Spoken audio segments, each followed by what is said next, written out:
ఆంధ్రప్రదేశ్లో వ్యవసాయ రంగానికి ప్రోత్సాహంగా ఉండే చారిత్రక ప్రాధాన్యమున్న ఏపీ సీడ్స్ కార్పొరేషన్ను ప్రైవేట్ విత్తనదారుల నుండి, వ్యవసాయ రంగంపై అవగాహన లేని అధికారుల నుండి ఏపీ సీడ్స్ కార్పొరేషన్ను కాపాడాలని కోరుతూ బాధ్యతగా రాష్ట్ర ప్రభుత్వం, కార్మిక శాఖ, ప్రజాప్రతినిధులు స్పందించి బాధ్యత రాహిత్యమైన అధికారులపై తగు చర్యలు తీసుకుని ఏపీ సీడ్స్ కార్పొరేషన్ను సంరక్షించాల్సిందిగా రాష్ట్ర వ్యవసాయ శాఖ మంత్రి కింజరాపు అచ్చెన్నాయుడు లేబర్ కమిషన్ను, హమాలీ ముఠా కార్మికులు, టీయూసీసీ, AP state seeds corporation workers union, TNTUC ప్రతినిధులు కలిసి వినతిపత్రం అందజేశారు.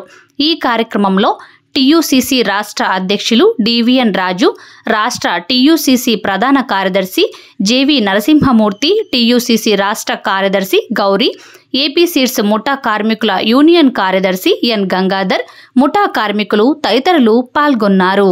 గౌరవ మన ముఖ్యమంత్రులు శ్రీయుత నారా చంద్రబాబు నాయుడు గారి నాయకత్వంలో ట్రేడ్ యూనియన్ టీయూసీసీ నడపడం, ఈ రోజున కార్మికులందరికీ న్యాయం జరిగేలా ఈ ప్రభుత్వం తీసుకున్న నిర్ణయం ఘర్షణీయం.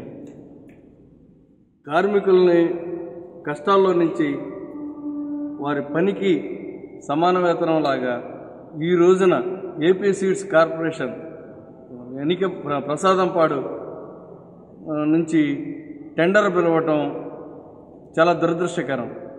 దానిని శ్రీయుత మన్యులు చంద్రబాబు నాయుడు గారి దృష్టికి, పార్టీ అధ్యక్షుల వారికి మరియు మంత్రివర్యుల వారికి అందరికీ, అచ్చెన్నాయుడు గారికి అందరికీ తీసుకెళ్లిన నేపథ్యంలో వారు హామీ ఇచ్చి మీ కార్మికులకు మేము అండగా ఉన్నాము, మీకు ఎటువంటి ఇబ్బంది కలగదు, మేము తీసుకుంటాము అని చెప్పటం కార్మిక లోకానికే ఒక హర్షణీయం. వారికి నా కృతజ్ఞతలు తెలుపుతూ వారికి అండగా నిలవాలని సదా మేము వాళ్ళకి అండగా ఉంటామని కోరుకుంటూ సెలవు తీసుకుంటాం.